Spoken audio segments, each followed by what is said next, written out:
Hello friends. जो 13 chapter है इसमें दो पार्ट है, एक लिमिट्स का पार्ट है और एक डेरिवेटिव्स का पार्ट है।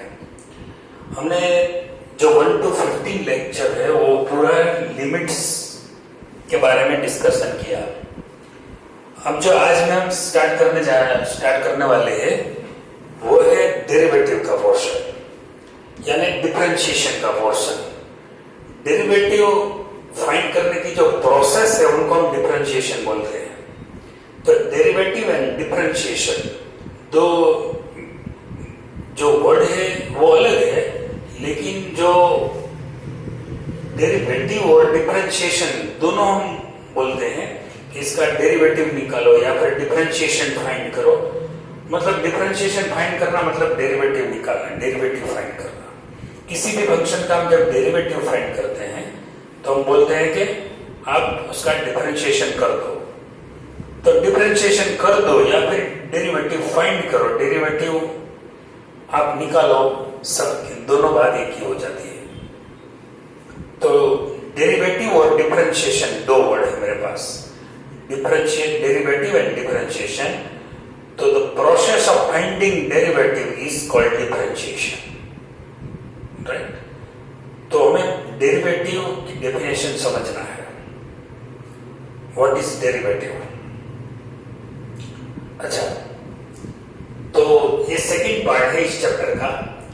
और दोस्तों एक बात और बता दूं कि जो डेरिवेटिव और डिफरेंशिएशन का जो टॉपिक है वो 11th में बहुत ही बेसिक्स रूप में दिया है, यानी कि सिर्फ बेसिक कॉन्सेप्ट दिए हैं। बहुत डेप्थ में ये कॉन्सेप्ट की डिस्कशन यहां पर नहीं की गई है। जब आप 12th में चैप्टर नंबर 5 का स्टडी करोगे तब आपको पता चलेगा कि डिफरेंशिएशन कितना लंबा और कितना एक जानदार टॉपिक है।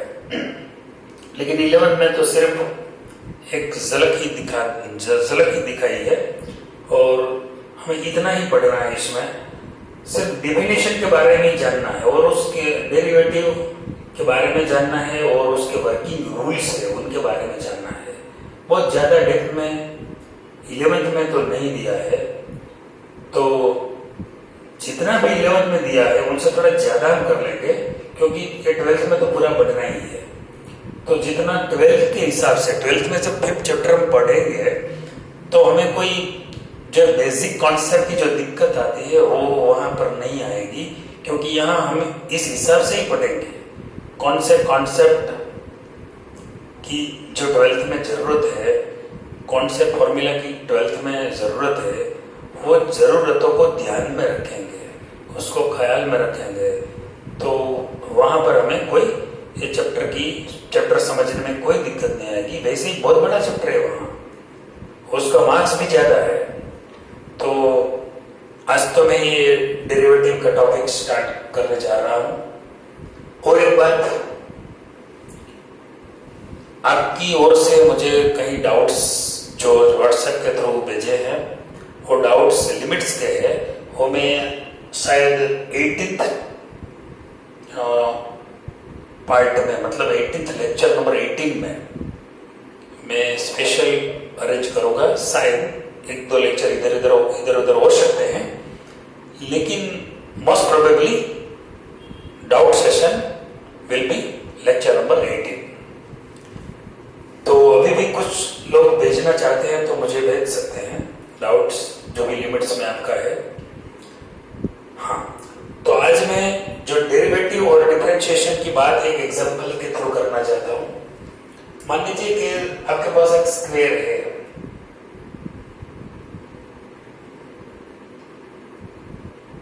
राइट। स्क्वायर है, उसकी लेंथ है मान लीजिए 2 है। 2 length of the side of the square is मान लीजिए 2 सेंटीमीटर है, या फिर 2 मीटर है, या फिर 2 फीट है, जो भी आप जो यूनिट जो भी लेना चाहते हो, लेकिन इनकी लेंथ है 2 है शायद। तो इसका एरिया कितना मिलेगा? Area of square a is equal to X square, this is the formula. तो मान लीजिए x इज इक्वल टू 2 है, तो या फिर a is equal to 2 square. Area of this square is 4 square unit. क्योंकि मैंने कोई यूनिट तय नहीं किया है, इसमें जो 2 है वो फुट में भी ले सकता हूं, तो ये स्क्वायर फीट हो जाएगा। ये 2 सेंटीमीटर में लेता हूं तो ये स्क्वायर सेंटीमीटर हो जाएगा। तो कोई भी स्क्वायर यूनिट, मतलब जो भी 2 यूनिट है तो ये 4 यूनिट हो जाएगा, 4 स्क्वायर यूनिट हो जाएगा। अच्छा, अब मैं क्या करता हूं, ये जो लेंथ है वो लेंथ कोई भी, मान लीजिए कोई टेम्परेचर की वजह से या फिर ये जो मेटल है उस पर ये टेम्परेचर की इफेक्ट है, तो लेंथ मान लीजिए थोड़ी बढ़ जाती है। मान लीजिए लेंथ है h is equal to, suppose उसमें इजाफा हो जाता है लेंथ में, लेंथ में इजाफा होता है सपोज 0.1, उसको मैं h एज्यूम कर लेता हूं। जो भी इजाफा होता है उसको मैं h एज्यूम कर लेता हूं। तो अगर इस लेंथ में 0.1 यूनिट का अगर इजाफा होता है तो उसका जो एरिया है स्क्वायर का, इसमें कितना इजाफा होगा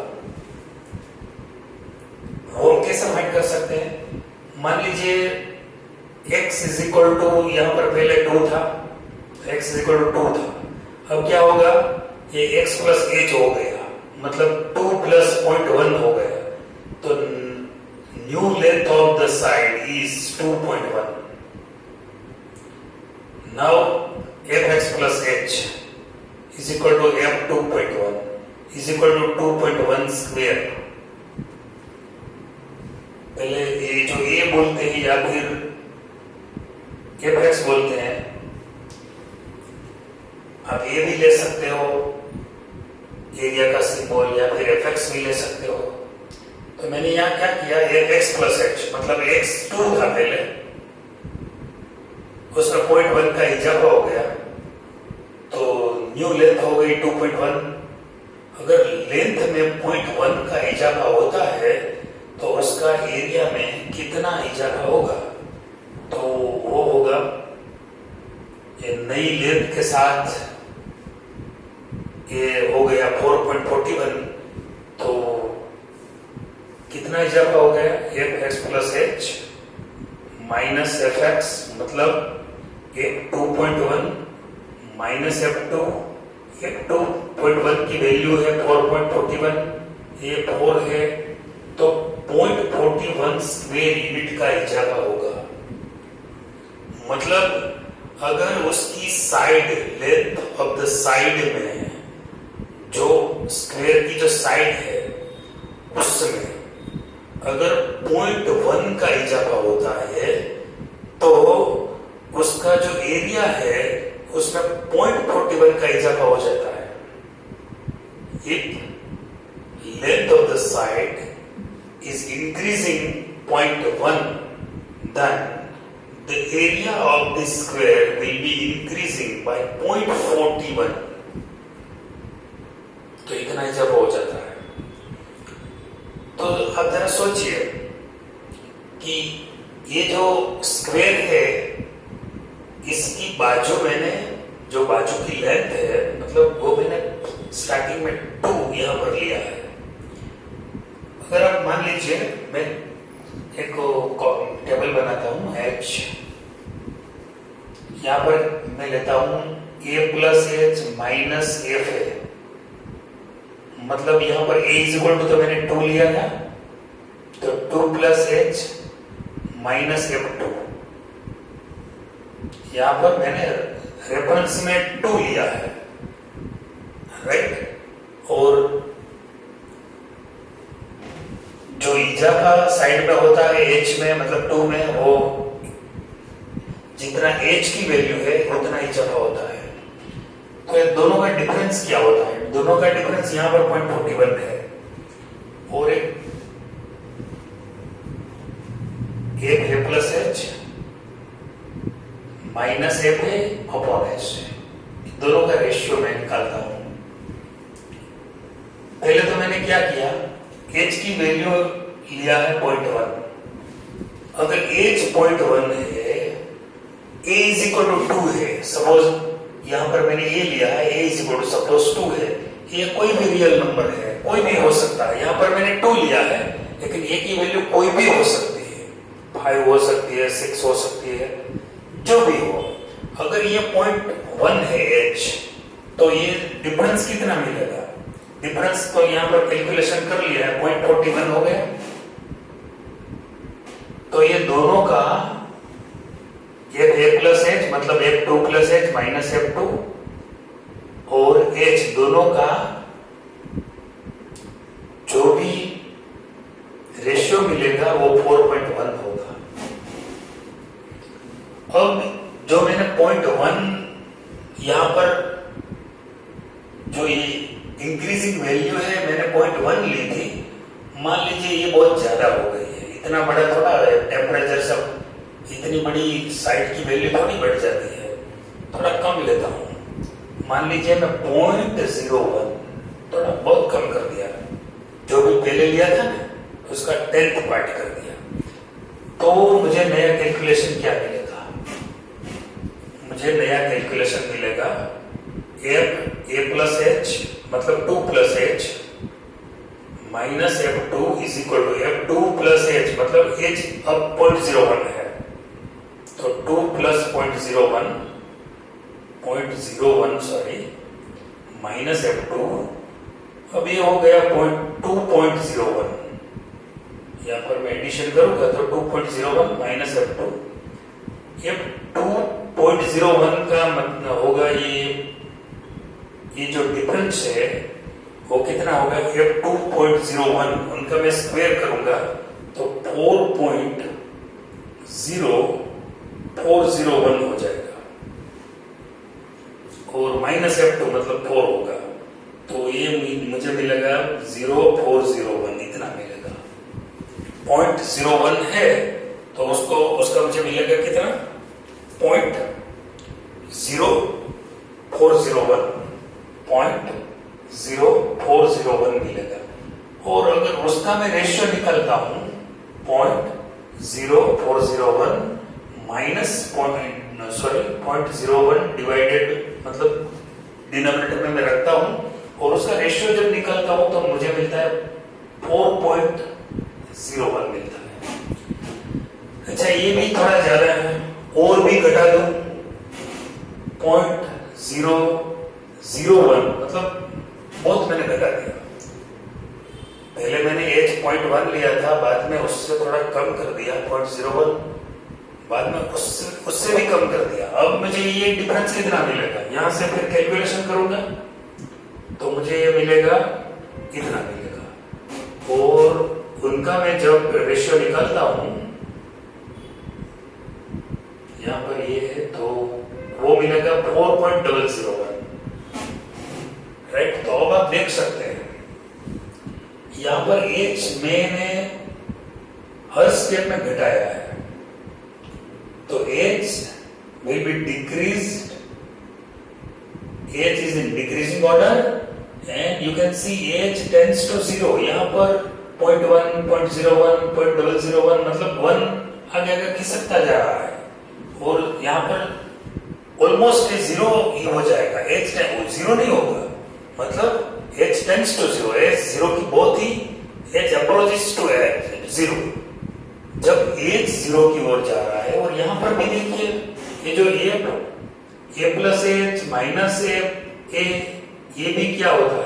ये भी tends to 0 हो जाता है, ये भी tends to 0 यहां पर होता है, मतलब h tends to 0 and a plus h minus f है, वो कैलकुलेशन का जो भी मूल्य मिलता है, जो भी वैल्यू मिलती है वो भी जीरो की ओर जा रहा है।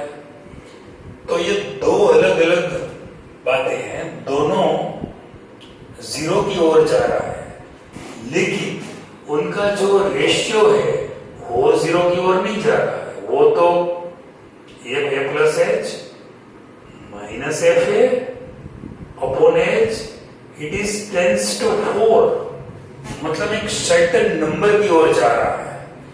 ये जो क्योंकि पहले 4.1 हुआ, बाद में 4.01 हुआ, बाद में 4.001 हुआ, तो वैसे हम क्या कह सकते हैं कि ऑलमोस्ट ये 4 की ओर जा रहा है। तो जब ऐसा होता है कि जो ये फंक्शन है न्यूमरेटर और डिनोमिनेटर दोनों जीरो की ओर जा रहा है, लेकिन उनका जो रेशियो है वो एक सर्टेन नंबर की ओर जा रहा है। जब ऐसा होता है तब ये नंबर को हम बोलते हैं डेरिवेटिव ऑफ दिस फंक्शन। ये जो नंबर है उसको हम बोलते हैं डेरिवेटिव ऑफ दिस फंक्शन। अब हम डेफिनेशन की ओर चलेंगे तो आपको ये बात अच्छी तरह समझ में आ जाएगी।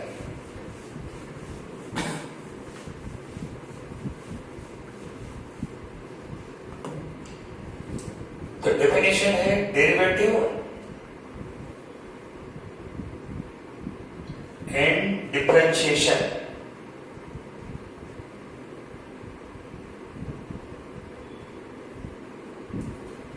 let f is a real function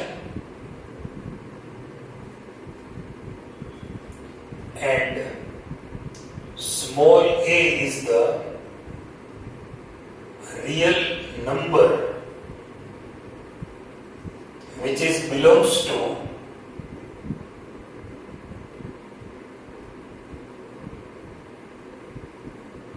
df, मतलब f के डोमेन में है। जहां f डिफाइन है वहां पर, मतलब उस डोमेन में ही ये स्मॉल a है। यहां पर मैंने तो एक पर्टिकुलर, मतलब एक पर्टिकुलर हमने केस लिया है। इन जनरल हम a ले सकते हैं। तो f is a real function and a is the real number which is belongs to df. If limit h tends to 0, f a plus h minus f a upon h exist, then अगर इसकी limit exist करती है, क्योंकि यह जो है ये tense to 0 है, ये भी टेंस टू 0 है, तो उसकी हम लिमिट जब निकालते हैं तो वो लिमिट एक सर्टेन नंबर की ओर जा रही है, और ये लिमिट जब एग्जिस्ट होती है तो हम बोलते हैं then it is known as the derivative of function f at x is equal to a, right? It is denoted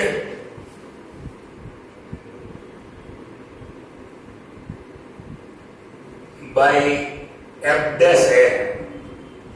So f dash a is equal to limit h tends to 0 f a plus h minus f a by h.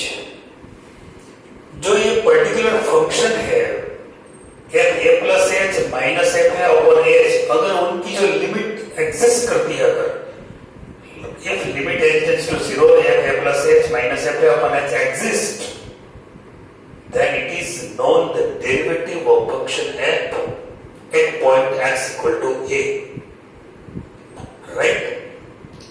तो जो ये function है f a plus h minus f a upon h, उनकी हमें limit find करना है। तो derivative क्या है? डेरिवेटिव है वन काइंड ऑफ लिमिट। आपको लिमिट ही फाइंड करनी है, दूसरा कुछ नहीं करने का है। आपको लिमिट फाइंड करने का, लिमिट फाइंड करने की जो प्रोसीजर है वो तो आप जानते हैं, क्योंकि 15 लेक्चर तो हमने लिमिट ही फाइंड की है।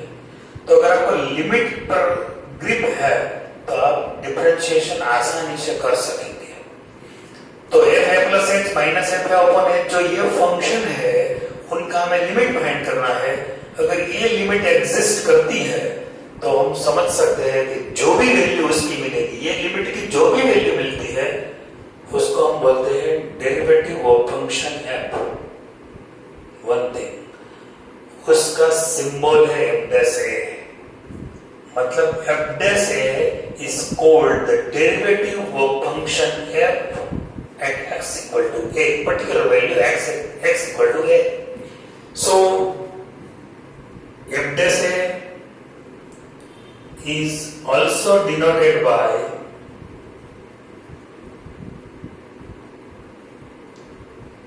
d by dx of fx at point x equal to a. This is one more symbol, और भी एक symbol है dy by dx, क्योंकि y is equal to the fx है ही, आप जानते हैं, at x equal to a. There are three main symbol of the derivative of function f with respect to x, right? तो ये particular point के आगे हम डिफरेंशिएशन इसका डिफरेंशिएशन फाइंड करते हैं, इसलिए x is equal to a हमें लिखना पड़ता है। अच्छा, तो डेरिवेटिव तो क्लियर हो गया है। What is derivative? डेरिवेटिव कुछ नहीं है, सिर्फ एक फंक्शन है F A plus H minus F A upon H, उसका जो भी लिमिट हम फाइंड करते हैं तो वो जो लिमिट मिलते हैं वो लिमिट को हम बोलते हैं डेरिवेटिव। और एक बात, the process of finding derivative, the process of finding derivative is called differentiation. So what is derivative and what is differentiation?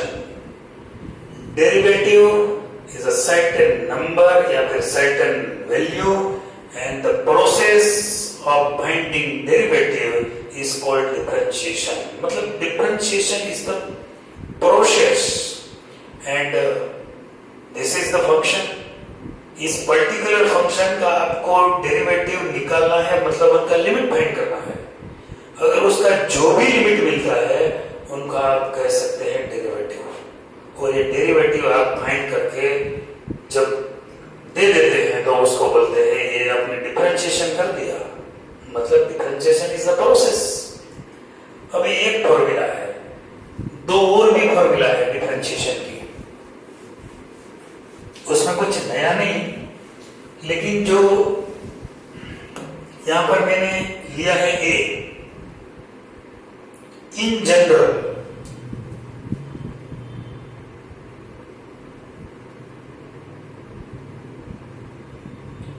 Differentiation हम कैसे लिख सकते हैं? इन जनरल हम derivative of function F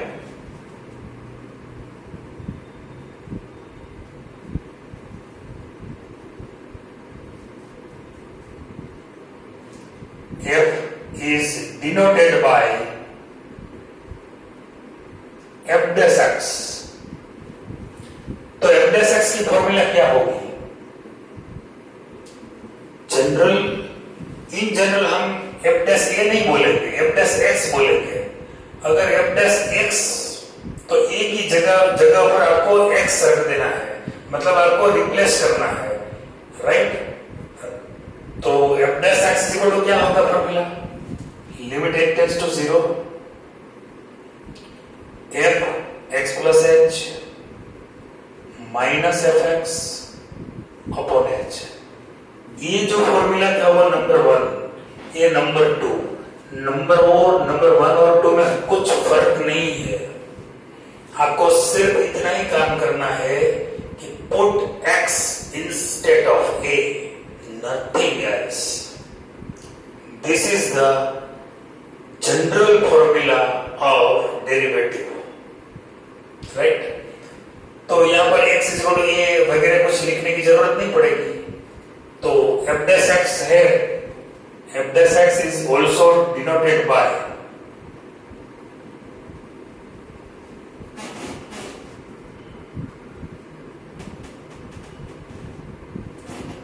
d D by D X of F x, ये general formula है, कोई particular value के आगे तो है नहीं। तो आपको यहाँ पर x इक्वल टू a लिखने की जो जरूरत, यहाँ पर जो जरूरत थी वो यहाँ खत्म हो गई। और दूसरी फॉर्मूला ये, दूसरी तरफ ये जो दूसरा तरीका है वो F X is equal to Y लिख दो तो dy बाई डी एक्स हो जाएगा। तो f dash x is also denoted by d by dx of fx और dy by dx। मैं जो d by dx of fx बोलता हूँ ना, वो थोड़ा गलत बोलता हूँ, फिर भी ये बोलने में आसान रहता है, इसलिए मैं ये गलती बार बार कर रहा हूँ और आप भी कर सकते हो।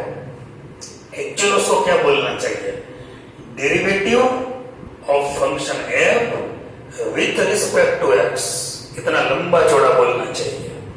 लेकिन ये d by D X of F X हम बोल देते हैं और हमारी जो टेस्ट हो वाई वो तो है नहीं, और कोई जो लैंग्वेज की तो मिस्टेक कोई निकालेगा नहीं, तो इसलिए हम यहाँ d by D X of F x बोलते हैं और आगे भी ऐसा ही बोलेंगे, लेकिन उसका फुल फॉर्म है derivative of function f with respect to x, right. अच्छा, एक मैं तीसरी फॉर्मूला की ओर जा रहा हूँ, जो नंबर 2 है उसमें मैं x plus H is equal to T assume कर लेता हूँ, राइट। तो take x plus H is equal to T, so h is equal to T minus X, right. तो लिमिट भी बदल जाएगी, as h tends to 0 then t tends to x होगा, क्योंकि अगर h में 0 यहाँ पर रख दूं तो t is equal to x होगा, so t tends to x। So new formula will be f dash x is equal to limit t tends to x, fx plus h is equal to t, if t minus fx by h, sorry h मतलब t minus x। तो ये तीसरा formula, लेकिन तीनों का मतलब एक ही है।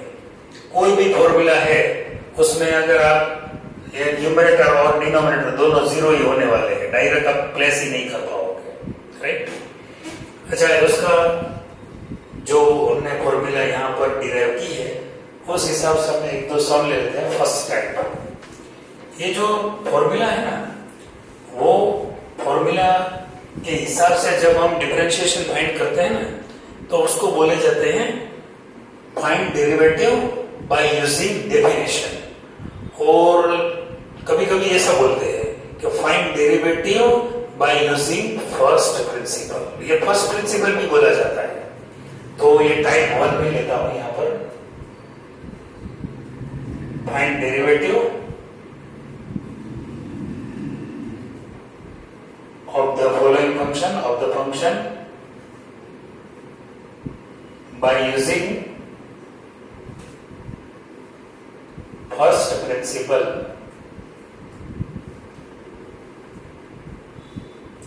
या फिर डेफिनेशन, या फिर डेफिनेशन मेथड, कोई भी बोल सकते हैं आप। डेफिनेशन बोलो या फिर फर्स्ट प्रिंसिपल बोलो, दोनों का मतलब एक ही है। अब एक क्वेश्चन है, फर्स्ट क्वेश्चन, मुझे x स्क्वायर का डेरिवेटिव निकालना है। ये फंक्शन मुझे दिया है x स्क्वायर। x स्क्वायर का डेरिवेटिव क्या है आप जानते हैं ना, 2x, आप सब जानते हैं, फिजिक्स में आपको ये बताया गया है कि x स्क्वायर का डिफरेंशिएशन होता है 2x। लेकिन ये 2x कैसे आया वो आपको पता नहीं था, आज मैं वो प्रूव करके रहूंगा, राइट। तो मुझे सेकंड नंबर में फर्स्ट फॉर्मूला है उसका मैं यूज कम करूंगा, सेकंड या फिर थर्ड फॉर्मूला का ही मैं यूज करूंगा। फर्स्ट का कभी कभी करेंगे, ऐसा नहीं है, लेकिन यहाँ पर आज मैं सेकंड फॉर्मूला का यूज करता हूँ। तो मुझे जो भी, जिसका भी डिफरेंशिएशन फाइंड करना है, जिसका भी डेरिवेटिव निकालना है, उसको fx एज्यूम करना पड़ेगा, राइट। फॉर्मूले में क्या है, fx प्लस h है, तो मुझे fx प्लस h भी फाइंड करना पड़ेगा, राइट।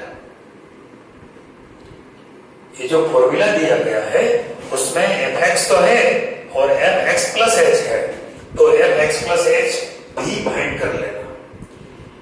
इसमें क्या होता है, fx जो x स्क्वायर है, तो अगर आप x प्लस h फाइंड करना चाहते हो ना, तो x की जगह पर x प्लस h रख दो, बस, बाकी कुछ नहीं करना। Put x plus h instead of x, nothing else. Now अगर आप अब क्या करना चाहते हो, f dash x फाइंड करना चाहते हो, बराबर, और फाइंड एफ डैश एक्स, जो फर्स्ट प्रिंसिपल का यूज करके आपको एफ डैश एक्स फाइंड करना है, तो एफ डैश एक्स की फॉर्मूला तो लिखनी पड़ेगी। लिख दो फॉर्मूला, इसमें तो कोई दिक्कत नहीं है, फॉर्मूला लिख दी। अच्छा, ये फॉर्मूला तो लिख दिया हमने, अब उसमें ये वैल्यू पुटअप करना है। जब आप फॉर्मूला लिख देते हैं ना, तो डिफरेंशिएशन का काम यहां खत्म हो जाता है, सिर्फ लिमिट का काम बाकी रहता है। देखो, ये फॉर्मूला में मैंने ये वैल्यू पुटअप कर दी, अब मुझे इसकी लिमिट फाइंड करना है। डायरेक्ट तो मैं s इक्वल टू 0 यहां पर पुट नहीं कर सकूंगा, क्योंकि तो 0 बाई 0 हो जाएगा। तो मुझे यहां पर डिफरेंट ऑफ टू स्क्वायर्ड की जो टाइप है उस हिसाब से उसका फैक्टर यहां पर लगाना पड़ेगा। ये फैक्टर मैंने कर दिया, right. One time subtraction, one time addition, मतलब a minus B, a plus B हो गया। अब ये x तो कैंसिल हो जाएगा, तो limit h tends to 0, h यहाँ पर x प्लस x मतलब 2x हो जाएगा, या प्लस h हो जाएगा अपॉन h, और ये h भी कैंसिल हो जाएगा। तो क्या बचेगा, limit h tends to 0, 2x plus h। अब मुझे कोई तकलीफ नहीं है, क्योंकि h तो चला गया डिनोमिनेटर से, न्यूमरेटर से भी चला गया, तो डिनोमिनेटर में अब 0 होने वाला नहीं है। अब मैं h इक्वल टू 0 यहाँ पर प्लेस कर सकता हूँ, 2x प्लस 0, तो ये हो गया 2x। मैंने पहले से बोला था, और आप भी जानते थे कि x स्क्वायर का जो डेरिवेटिव है वो 2x है, लेकिन वो कैसे मिलेगा, इस तरह मिलेगा। तो आपको कोई भी फंक्शन का जब डेरिवेटिव फाइंड करना है, तो आपको ये फॉर्मूला हेल्पफुल होगी। ये मास्टर की है, कोई भी फॉर्मूला हो, कोई भी फंक्शन है, जब आप उसको आपको डेरिवेटिव फाइंड करना है, तो 3 स्टेप याद रखना। फर्स्ट स्टेप, एज्यूम fx, बाद में fx प्लस h फाइंड कर लो, बाद में ये फॉर्मूला लिखो, और ये फॉर्मूला में ये पुटअप कर दो। बस पुटअप करने के बाद क्या होगा, इसकी लिमिट फाइंड करनी पड़ेगी। जो भी उनका आंसर मिलेगा उसको हम बोलेंगे it is the derivative of function f। Function था x स्क्वायर, तो x स्क्वायर का ये डेरिवेटिव है, और जो ये मैंने प्रोसेस किया उसको डिफरेंशिएशन बोलते हैं। तो ये मैंने डिफरेंशिएशन की प्रोसेस कर दी है, और मुझे उसमें आंसर क्या मिला, 2x। तो आपको जब भी कोई किसी का भी डेरिवेटिव फाइंड करना है, तो फॉर्मूला नंबर 2 बहुत ही सही फॉर्मूला है, मतलब वही प्रॉपर फॉर्मूला है। फॉर्मूला नंबर 3 भी हम यूज करेंगे, लेकिन वो आगे के लेक्चर में। सिर्फ यार एक साउंड यहाँ पर हम कंप्लीट करके नेक्स्ट लेक्चर में फॉर्मूला नंबर 3 का भी यूज करेंगे।